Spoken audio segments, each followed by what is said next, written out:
오늘은 삼위일체 주일입니다. 오늘 이 삼위일체 주일에 사도행전을 보게 된 것이 굉장한 복이다 이렇게 생각을 합니다. 요즘 뒤에서 지금 설교 내용을 이렇게 찍으시는데 제가 한번 들어봤거든요. 못 듣겠더라고요. 일단 내용을 많이 줄여야 되고 말을 천천히 해야 되겠더라고요. 그리고 연세가 나이들이 들면 입은 닫고 지갑을 열라 이렇게 얘기를 하는데요.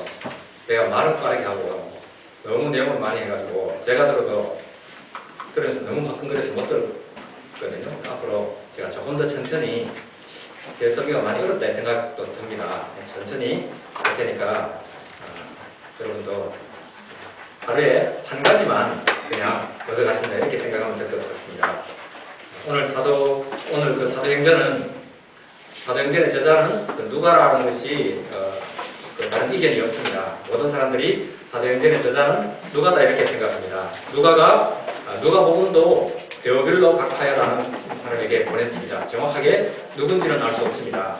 그런데 데오빌로 이 말 자체가 데오스와 필로스, 하나님 사랑 이런 뜻입니다.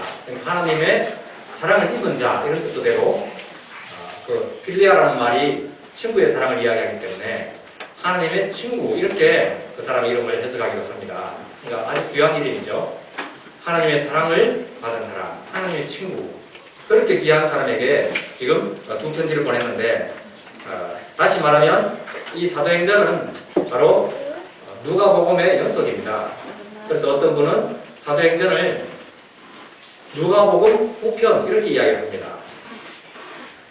즉 이제 우리 그 복음서에 보면 예수님의 탄생, 그 다음에 시험 받으신 것, 고난, 그리고 십자가에 달려 돌아가시고 부활하시고 승천하신 걸로 다 끝이 납니다. 그런데 실제 복음은 그렇게 끝이 나는 게 아니죠. 그 이후에도 계속적으로 복음은 전해집니다. 누구를 통해서요? 성령님을 통해서 계속 복음이 전해진다. 이것을 지금 누가복음 후편인 이 사도행전에서 말을 하고 있습니다. 그래서 이 사도행전을 다른 말로는 성령행전 이렇게 이야기합니다. 우리 영어 성경에는 그냥 액트, 우리말로 하면 행전이에요. 사도가 행했다는 것이 아니고 그냥 행하신 일들 그런 말인데 누가 행했느냐 할 때 엄격하게는 성령께서 행하시는 거예요. 사도들은 하나의 도구가 된 거죠. 아주 힘 있는 팔에 붙들려가지고 지금 글을 쓰고 있는데 그 글을 누가 썼느냐 할 때 그 붓이 썼다 이렇게 말하지 않잖아요. 누가 썼다? 그 누구를 이야기할 때 바로 성령님께서 행하신 일이고 사도들은 하나의 도구가 되었다. 이것이 오늘 사도행전의 말씀입니다. 어떤 분들은 그렇게 이야기합니다. 이제 오순절 성령이 임하신 이후 이 시대는 바로 성령님의 시대다. 성령의 시대라는 거예요. 그래서 그런 신학자들은 이렇게 얘기합니다. 태초 창세 때는 하나님 성부께서 창조사역을 하시고 성부의 시대였고 그 다음 예수님이 오셔서 구속사역을 하신 성자의 시대가 있었고 오늘날은 성령님의 시대다. 그래가지고 시대를 이렇게 구분을 합니다. 이런 신학을 세대주의라고 하는데 정통신학에서는 세대주의를 인정하지 않습니다. 그렇게 볼 수도 있지만 그것이 아니고 창조 때도 세 분 하나님께서 같이 창조를 하셨고 예수님의 구속사역도 함께 하셨다는 거예요. 그렇지 않습니까? 우리 창세기에도 보면 성령께서 수면 위로 운행하시더라. 성령께서 함께 생명을 낳는 작업을 하셨어요. 그리고 하나님이 말씀으로 세상을 창조하시고 우리 히브리서 1장에도 보면 지금도 하나님은 말씀으로 만물을 붙들고 계십니다. 그러니까 이 삼위의 하나님이 함께 창조 사역을 하시고 만물을 붙들고 계세요. 마찬가지로 예수님이 오셨을 때 그 구속 사역도 예수님이 성령으로 잉태를 하셨고요. 성령에 이끌려서 시험도 받으시고 예수님 세례 받으실 때 성령이 임하셨고 하늘에서는 내 사랑하는 자, 내 기뻐하는 자라는 하나님 아버지의 음성도 들렸고 그러니까 함께 예수님의 사역에 이 삼위 하나님이 함께 하셨습니다. 마찬가지로 사도행전을 우리가 성령행전이라고 말은 하지만 성령님만 함께 하시는 것이 아니고 지금 예수님이 함께 하십니다. 그래서 성령님을 진리의 영이라고 말씀하기도 하고 예수의 영이라고 이야기도 합니다. 오늘 우리가 부른 참배제사 시간에 부른 찬송 두 가지도 마찬가지인데요. 우리가 주 예수가 내 마음에 들어오셔야 된다고 내 마음에 들어오시기를 우리가 간절히 사모하지 않습니까? 예수님이 들어오신다. 다른 말로 바로 예수님의 영인 성령께서 우리에게 충만히 임하는 것과 같은 말입니다. 그래서 오늘 이 사도행전은 성령행전이라고 얘기는 하지만 삼위 하나님께서 함께 역사하시는 그 능력이 임했다 이렇게 봐야 됩니다. 그러면 오늘 읽은 본문 사도행전 1장은 바로 전체적으로 사도행전의 서론이기도 하고 사도행전의 전체 말씀입니다. 그런데 그 말씀이 바로 예수님의 말씀으로 이루어져 있습니다. 그 예수님의 말씀이 무엇이냐 하면 예루살렘을 떠나지 말고 내게서 들은 바 아버지께서 약속하신 것을 기다리라. 요한은 물로 세례를 베풀었으나 너희는 몇 날이 못되어 성령을 받으리라. 예수님 승천하시고 약 열흘 만에 성령께서 임하셨습니다. 그리고 예수님께 제자들이 물었습니다. 이스라엘 나라를 회복할 때가 이때입니까? 여기서 말한 나라 회복은 궁극적으로 하나님 나라가 온 것을 이야기합니다. 날이 덥기 때문에 에어컨을 틀어도 좋겠습니다. 그런데 예수님 말씀은 때와 시기는 아버지께서 자기의 권한에 두셨으니 너희가 알 바가 아니고 오직 성령이 너희에게 임하시면 너희가 권능을 받아 예루살렘과 온 유대와 사마리아와 땅끝까지 가서 내 증인이 되리라. 이 오늘의 예수님의 말씀입니다. 오늘 이 말씀을 가지고 그 말씀의 의미를 다시 한번 살펴보고자 합니다. 첫 번째, 예수님은 예루살렘을 떠나지 말라고 했습니다. 예루살렘이 어디냐면 예수님이 십자가를 지신 곳이에요. 그들의 고향이 아니었습니다. 예수님의 공생애의 거의 대부분의 시간을 갈릴리에서 보냈습니다. 제자들도 대부분 갈릴리 출신이고, 그러니까 이제 예수님이 안 계신 이때에 그들이 예루살렘에 있을 이유가 없는 거예요. 고향으로 돌아갈 가능성이 많습니다. 그러니까 예수님께서 돌아가지 말라는 거예요. 이제는 너희가 육신의 고향을 중심으로 살 것이 아니고 우리 복음의 고향이 어디입니까? 예수님이 십자가에 못 박으신 것, 그것이 바로 복음의 출발입니다. 오늘 우리 목사님 기도하실 때 우리가 십자가를 져야 한다는 거예요. 십자가를 질 장소를 잘 선택해야 됩니다. 우리가 개별적으로 누구에게 이렇게 말할 때 내가 하나님 믿고 복을 받아가지고 잘 살았다고, 물론 그것도 하나님께 영광을 돌리는 겁니다. 근데 그건 큰 자랑이 아니에요. 내가 예수를 믿고 나는 십자가의 삶을 산다고, 나는 고난의 삶을 산다고, 이것이 진짜 자랑입니다. 그러니까 그 십자가가 있는 곳, 그것을 떠나서는 안 된다는 말이고요.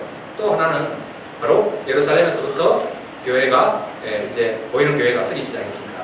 가이사라 빌립보에서 예수님 선포를 했지만 실제 교회는 예루살렘에서 썼습니다. 그러니까 육신의 고향의 중심으로 살지 말고 우리 생활 중심으로 살지 말고 교회 중심으로 살아라, 이런 말씀으로 이해합니다.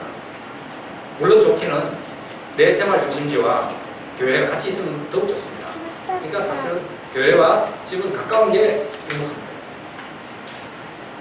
그렇게 바로 십자가 중심적으로, 신앙 중심적으로 살아라. 그 말이 바로 예루살렘을 떠나지 말라, 이렇게 표현하셨다고 생각합니다. 두 번째, 약속한 것을 기다리라 하셨습니다.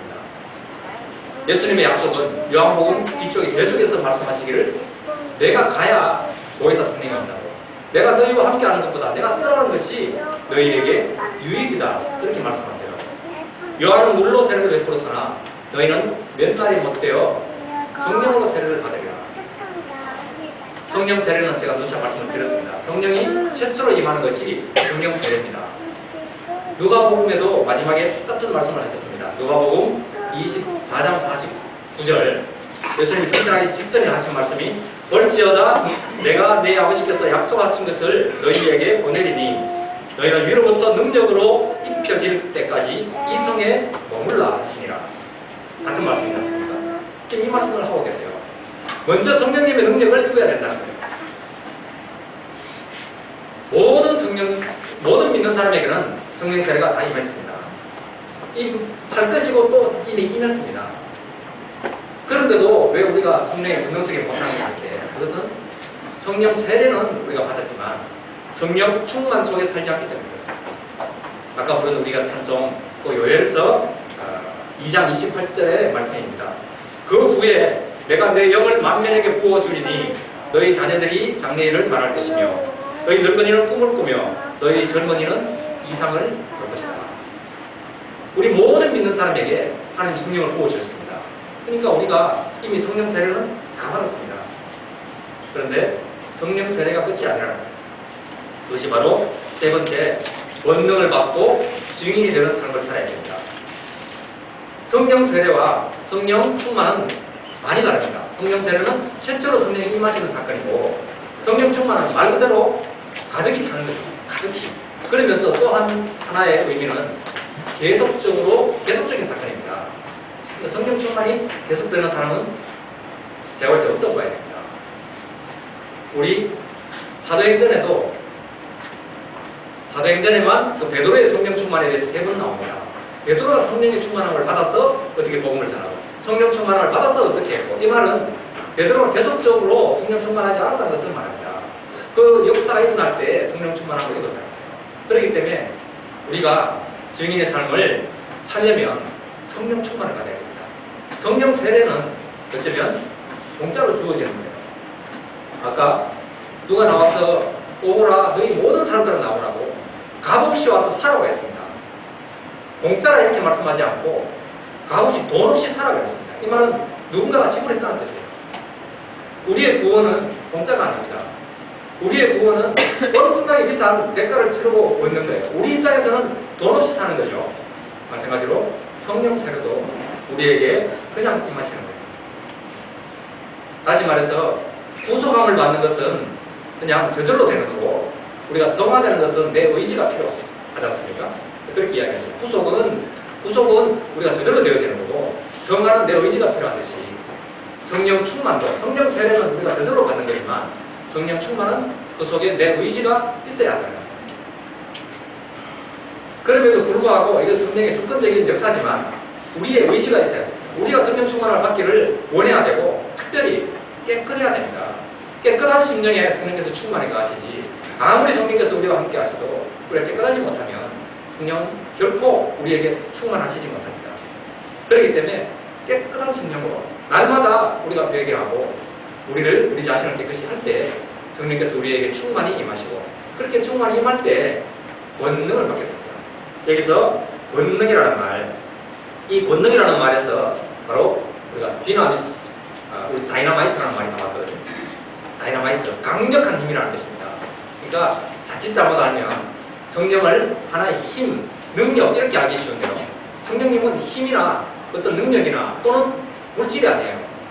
우리 인간식으로 표현하니까 성령을 받아라 이렇게 말씀하는데, 성령님은 하나님 그 자신입니다. 하나님이 우리와 함께 하시기 때문에 당연히 우리 속에는 능력이 임하게 되어 있습니다. 그런데 성령 충만한 삶을 계속적으로 사는 사람이 없기 때문에 그 성령의 능력이 계속적으로 우리와 함께 하지 못한다. 초대교회 때 7사를 세웠습니다. 성령 충만한 사람 7을 세웠지 않습니까? 그런데 그 중에 한 사람, 니골라 같은 사람은 나중에 교회를 대전하는 자기 당을 만들었습니다. 그러니까 성령 충만을 했지만 계속 성령 충만하지 못했다는 것을 말합니다. 이건 무서운 말입니다. 여러분, 우리가 열매를 맺는 삶을 산다는 것은 계속적으로 성령 충만한 상태에 거하는 것을 말합니다. 주님이 다시 오신다 그랬지 않습니까? 왜 자꾸 하늘을 쳐다보느냐고. 너희가 보신 이 예수는 너희가 본 그대로 오시리라. 본 그대로 오시지만 갈 때 예수님과 올 때 예수님이 다릅니다. 오실 때 예수님은 추수하러 오시는 분이에요. 추수꾼은 오직 한 분, 예수 그리스도예요. 예수님이 뭘 추수하러 옵니까? 우리의 열매를 추수하러 옵니다. 그날에는 열매 없는 자는 사실은 부끄러운 걸 당합니다. 구원을 받아도 부끄러운 구원을 받습니다. 우리에게 이미 6월절도 끝이 났어요. 오순절도 지나가는 사건입니다. 그렇지 않습니까? 남아있는 마지막 절기는 초막절입니다. 초막절은 수장절이라고 또 합니다. 예수님이 다시 오실 때 초막절을 행하러 오세요. 그때에는 우리가 열매를 맺었느냐 맺지 않느냐에 따라서 어떤 사람은 알곡을 가지고 천국에 들어가고 천국에 가고요. 어떤 사람은 가라지가 되어서 영원한 불못에 들어갑니다. 그러니까 우리가 열매를 반드시 맺어야 됩니다. 그런데 오늘 여기에 이렇게 말합니다. 제자들이 이스라엘 나라 회복할 때가 언제입니까? 그러니까 예수님 대답은 때와 기한은 아버지께 있다고. 때와 기한, 뭐 표현은 이렇게 했지만 크로노스의 카이로스 기만입니다. 크로노스와 카이로스를 한꺼번에 다 말씀하고 계세요. 제자들에게 아니다고 이렇게 말씀하시지는 않습니다. 그러니까 때와 기한은 그냥 아버지의 권한이라는 거예요. 그러니까 하나님 때가 언제냐? 별로 알 필요 없다는 말이에요. 무엇이 중요하냐? 여기 사명이 중요하다는 겁니다. 사명이 중요한데 왜 하나님이 때를 찾느냐? 때와 기한만 하나님께 있는 것이 아니고요. 하나님께 속한 것이 너무나 많습니다. 성경이 가르치지 않는 것이 너무나 많습니다. 성경은 모든 것을 말하지 않습니다. 하나님에 대해서도 우리가 꼭 알아야 할 것만 말씀하세요. 그러니까 종교개혁가들처럼 성경이 가는 곳까지 가고 성경이 멈추는 곳에 멈춰야 된다. 멈춰야 되는데 성경이 말씀하지 않은 것까지 계속적으로 들어가는 것은 신학이거든요. 그래서 어떤 분들은 교회에는 신학이 필요 없다. 신학은 그냥 학문적으로만 필요할 뿐이고 우리 믿는 사람에게는 신학이 필요한 것이 아니고 이 성경과 성경 속에 나타나 있는 하나의 교리가 필요하다. 이렇게 말합니다. 그래서 성경이 말씀하는 만큼 하나님의 권한이 있는 것은 하나님 것이고요. 우리는 지금 이 사명을 감당해야 합니다. 여기에 주목하라. 이것이 예수님의 말씀입니다. 그리고 여기에 누구의 증인이 되라고 했습니까? 내 증인이 되리라. 내 증인이라고 했습니다. 서두에도 말씀했지만 예수 믿고 복받은 것, 예수 믿고 잘 사는 것 다 자기 이야기예요. 대부분은 자기 이야기입니다. 하나님께로부터 받은 잘된 나의 삶을 자랑하는 거예요. 이건 예수님의 증인은 아닙니다. 무엇이 예수님의 증인입니까? 예수님의 증인, 여기서 말하는 증인은 그 영어의 마르티르라는 말이 이 증인에서 나왔습니다. 마르키스에서 출발해가지고 마르티르라는 말이 나오는데 순교자를 이야기합니다.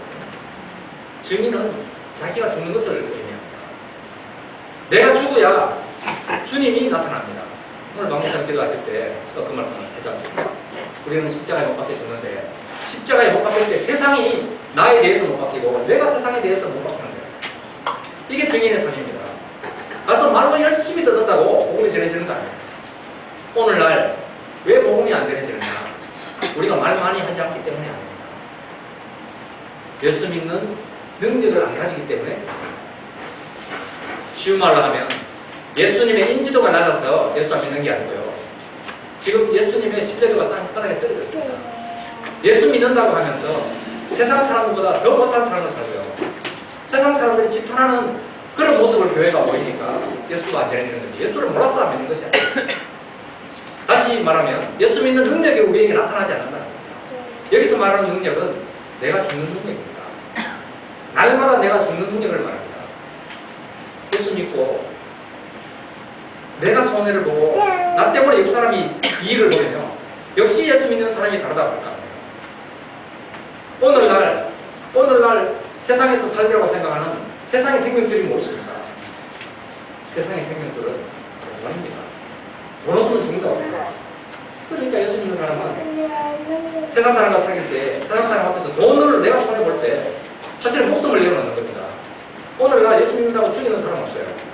그러면 나 스스로 십자가에 못 박히려면 내가 세상의 생명이라고 생각하는 그것에 포기가 돼야 되고 그거에 대해서 죽어야 됩니다.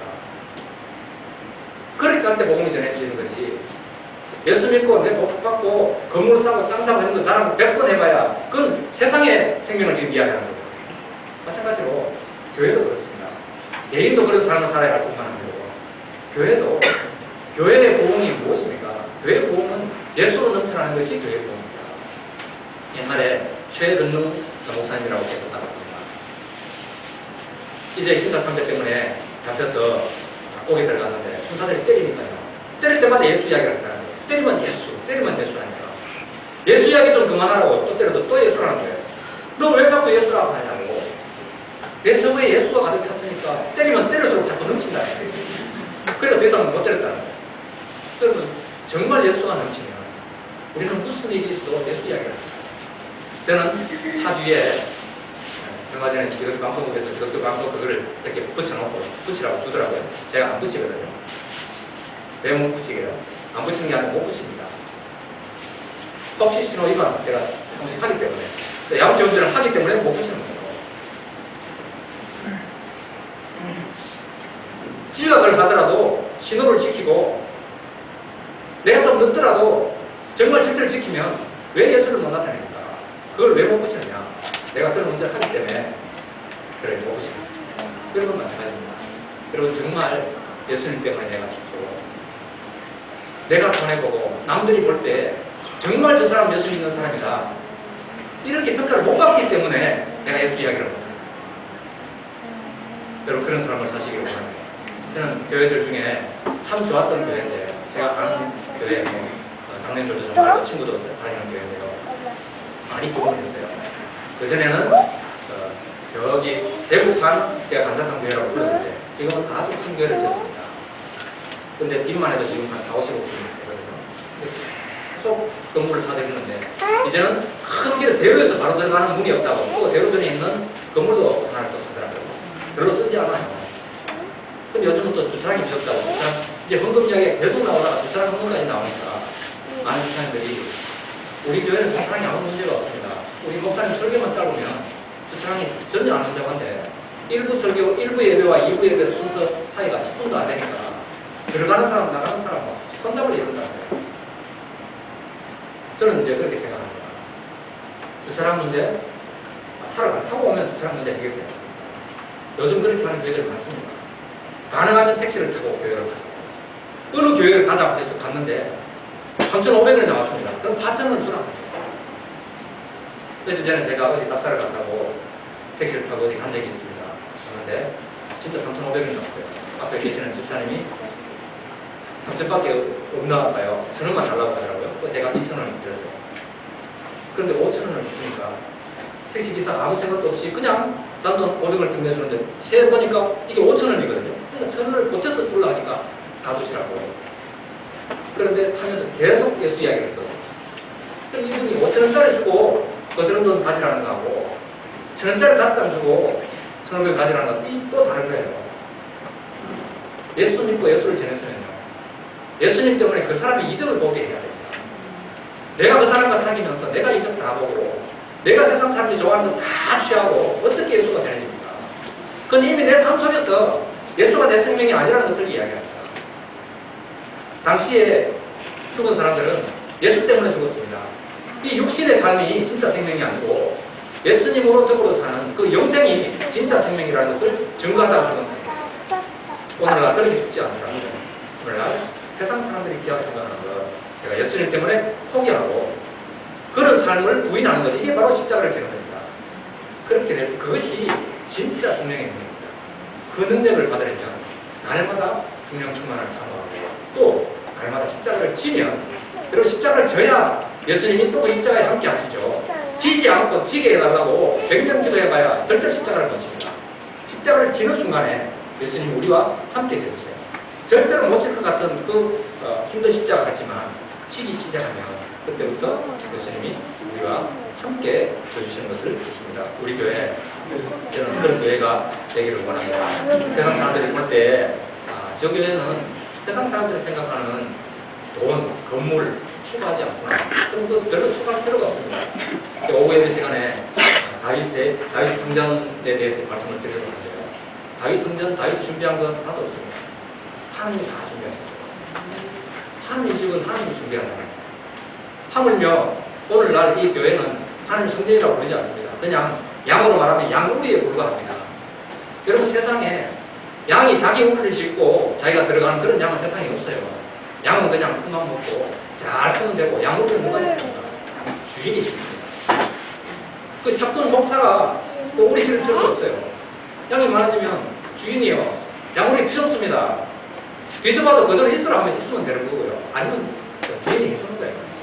거기에 목숨 거는 순간에 빚이면 몇십억씩 되고요. 그때부터 교회의 모든 정책이 빚 갚는데 모든 정책이 다 가버려요. 너무 안타까워요.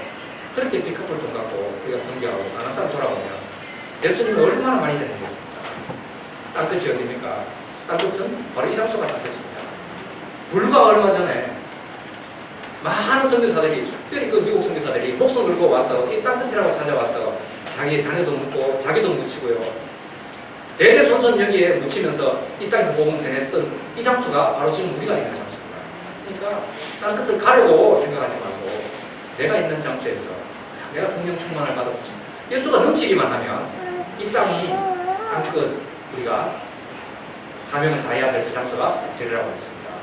저와 여러분 그리고 우리 교회가 그런 교회 되기를 축복합니다. 288장